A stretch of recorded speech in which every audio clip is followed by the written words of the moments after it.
আজকে আমি চলে এসেছি সুস্মিতার বাড়িতে, সুস্মিতার বর্ধমানের বাড়িতে।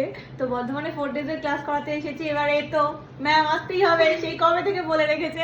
তো আজকে আমরা আসলাম, খুব ভালো লাগলো তোমার বাড়িতে এসে। আমি তোমার মানে স্টুডেন্ট, সেটা আগেকার সেটা বলো। হ্যাঁ, ও আমার প্রচুর পুরনো স্টুডেন্ট, আগে দুবার মানে ক্লাস করেছে এবং বর্ধমানে এখন আবার 4 days এর ক্লাস করছে। মানে এটা আমার কাছে অনেক বড় পাওনা। আমি প্রত্যেক ভিডিওতে বলে আসি যে আমার পুরনো স্টুডেন্টরা বারবার করে আমার কাছে ঘুরে আসে, এটা আমার খুব ভালো লাগে। আর আমার মানে আজকে একটা স্বপ্ন পূরণ হতো যে ম্যাম আমাদের বাড়িতে এসেছে। মানে আমি কোনোদিন ভাবতেই পারিনি যে ম্যাম আসবে। তুমি আমার আইডিয়াল বলতে পারো, মানে আমি সবসময় তোমাকে ফলো করি। আর তোমার সাথে ক্লাস করে আমি যেটুকু করতে পেরেছি আমি তোমার কাছে ক্লাস করি। তুমি এত সুন্দর ভাবে আমাকে মানে সবাইকে শেখাও।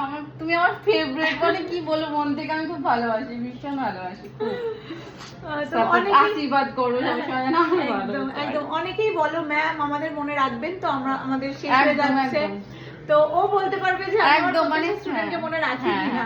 সব সময় আমি যখন বলেছি তখন আমি পেয়েছি। মানে তুমি যে আমাকে মনে রেখেছো, আমি মানে আমার সত্যি মানে কি বলবো, আমি ভাগ্য, মানে আমি অনেক ভাগ্য যে তুমি আমার বাড়িতে এসেছো।